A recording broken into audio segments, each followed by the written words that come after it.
જ્યારથી અમેરિકામાં Donald Trump સત્તા પર આવ્યા છે ત્યારબાદ તેમણે અનેક ફેરફારો કર્યા છે. ડિપોર્ટ સિસ્ટમના હોય કે ટેરિફમાં જંગી વધારો હોય, અનેક દેશો છે તેના પર ટેરિફમાં તેમણે વધારો કર્યો હતો અને ખાસ ભારતની વાત કરવી છે કારણ કે ભારત પર પણ તેમણે 25% છે ટેરિફ નાખ્યો હતો, જેમાં હાલ તેમણે રાહત આપી છે. નમસ્કાર, ગુજરાત BS9 TV ન્યૂઝમાં આપની સાથે હું ભગવતી વિશાવડિયા. ભારત અને અમેરિકા વચ્ચેના વ્યાપારી સંબંધોમાં એક નવો વળાંક આવ્યો છે. અમેરિકી રાષ્ટ્રપતિ ડોનાલ્ડ ટ્રમ્પે ભારત પર લાદવામાં આવેલા 25% ટેરિફ એટલે કે આયાત ડ્યુટી છે તેને ઘટાડીને 18% કરવાની જાહેરાત કરી છે. વડાપ્રધાન નરેન્દ્ર મોદી અને અમેરિકી રાષ્ટ્રપતિ ડોનાલ્ડ ટ્રમ્પ વચ્ચે થયેલી ઉચ્ચ સ્તરીય ટેલિફોનિક વાતચીત બાદ આ ઐતિહાસિક નિર્ણય લેવામાં આવ્યો છે, જેની અસર આજે શેર માર્કેટમાં પણ જોવા મળી હતી. આ ઘટાડા સાથે અન્ય પાડોશી અને હરીફ દેશોની સરખામણીએ ભારત પરનો ટેરિફ હવે સૌથી ઓછો થઈ ગયો છે, જે ભારતીય નિકાસકારો માટે બૂસ્ટર ડોઝ સમાન છે. હવે સમજીએ કે આ ડીલ શું છે. સોશિયલ મીડિયા પર પોસ્ટ કરીને ડોનાલ્ડ ટ્રમ્પે જાહેર કર્યું છે કે ભારત હવે અમેરિકા પાસેથી $500 બિલિયનથી વધુ મૂલ્યની એનર્જી એટલે કે ટેકનોલોજી અને કૃષિ ઉત્પાદનની ખરીદી કરશે. બદલામાં અમેરિકાએ ભારત પરનો રેસિપ્રોકલ ટેરિફ છે તે 25%થી ઘટાડીને 18% કર્યો છે. વધુમાં રશિયા પાસે તેલ ખરીદવા મામલે જે વધારાની 25% પેનલ્ટી એટલે કુલ 50% ટેરિફ હતો તે પણ હવે નાબૂદ કરવામાં આવ્યું છે. પરંતુ વૈશ્વિક સ્તરે ભારતની સ્થિતિ છે કેવી છે અને કોના પર કેટલો ટેરિફ છે તેના પર નજર કરીએ તો અમેરિકા દ્વારા લાગુ કરવામાં આવેલા નવા ટેરિફ દરો પર નજર કરીએ તો સ્પષ્ટ થાય છે કે ભારતને એશિયાઈ દેશોમાં સૌથી વધુ પ્રાધાન્ય મળ્યું છે.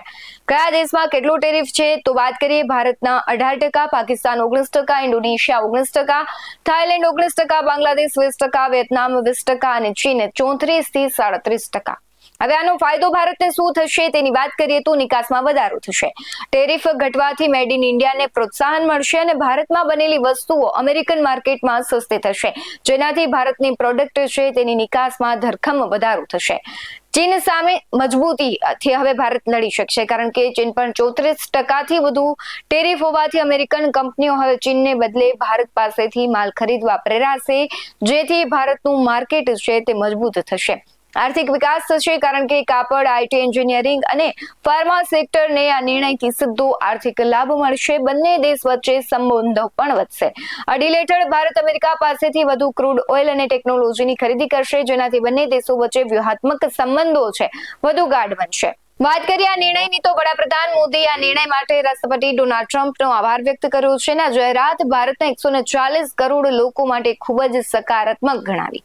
વડાપ્રધાન મોદીએ એક્સ પર પોસ્ટ કરીને લખ્યું, જ્યારે દુનિયાની બે મોટી અર્થવ્યવસ્થાઓ સૌથી મોટા લોકતંત્ર સાથે મળીને કામ કરે છે ત્યારે તેનાથી બંને દેશોના લોકોને લાભ થાય છે અને પરસ્પર ફાયદાકારક સહયોગની ઘણી નવી તકો પણ ખુલે છે. PM મોદીએ વૈશ્વિક શાંતિ, સ્થિરતા અને સમૃદ્ધિ માટે ટ્રમ્પના નેતૃત્વની પ્રશંસા કરતા કહ્યું, રાષ્ટ્રપતિ ટ્રમ્પનું નેતૃત્વ વૈશ્વિક શાંતિ, સ્થિરતા અને સમૃદ્ધિ માટે અત્યંત મહત્વપૂર્ણ છે અને ભારત શાંતિ માટેના તેમણે વિશ્વાસ વ્યક્ત કર્યો છે કે આવનારા સમયમાં ભારત અમેરિકા ભાગીદારી ભવિષ્યમાં નવી ઊંચાઈ પહોંચશે. સાથે જ ડોનાલ્ડ ટ્રમ્પે PM મોદીની પ્રશંસા કરતા કહ્યું છે કે તેઓ અને હું અમે બંને એવા વ્યક્તિઓ છીએ જે કામ પૂરા કરે છે. આવું મોટા ભાગના લોકો વિશે કહી શકાય નહીં. આટલું જ નહીં, ટ્રમ્પે PMને મિત્ર ગણાવતા કહ્યું કે તેમની સાથે વાત કરીને સન્માન અનુભવાયું. તેમણે ભવિષ્યમાં ભારત અમેરિકાના જે સંબંધો છે તેને મજબૂત થવાની પણ વાત કરી છે. સાથે જ તેમની અસર છે આજના ભારતીય શેર માર્કેટ પર પણ જોવા મળી. ભારત અને અમેરિકાની વચ્ચે જે આ ટેરિફ અંગે જે સમજૂતી થઈ છે તેની સીધી જ અસર છે શેર માર્કેટ પર જોવા મળી હતી, તેવું આજે પણ થયું છે, આની પહેલા પણ થયું છે અને આ બંને દેશો વચ્ચે ટેરિફ સમજૂતી ફાઇનલ થતા જ શેર બજારમાં જબરદસ્ત ઉત્સાહ જોવા મળ્યો. મંગળવારે એટલે કે આજે શેર માર્કેટ ખુલતાની સાથે જ સેન્સેક્સે 3800 પોઈન્ટનો ઉછાળો માર્યો અને નિફ્ટીમાં પણ 1500નો ઉછાળો જોવા મળ્યો. ટ્રેડ ડીલ ફાઇનલ થતાની સાથે જ રોકાણકારોએ આ નિર્ણયને વધાવ્યો અને બજાર ખુલતાની સાથે જ તેમાં પણ હરિયાળી જોવા મળી. શરૂઆતની જ મિનિટોમાં ઓટો, ફાર્મા, ટેક્સટાઇલ સહિતના સેક્ટર છે ગ્રીન ઝોનમાં ટ્રેડ કરતા જોવા મળ્યા, ત્યારે મંગળવારે રૂપિયો પણ મજબૂતી વાળું દેખાય છે. આ ટ્રેડ ડીલને લઈને તમારું શું માનવું છે કમેન્ટ બોક્સમાં જરૂરથી જણાવજો. બાકી આવા જ વધુ અહેવાલો સાથે ફરી મળતા રહીશું. તમે અમારી YouTube ચેનલને સબસ્ક્રાઇબ કરવાનું અને Facebook અને Instagram પર ફોલો કરવાનું ભૂલશો નહીં. બાકી અમને અપડેટ્સ મેળવવા માટે આપ જોતા રહો BS9 TV ન્યૂઝ. નમસ્કાર.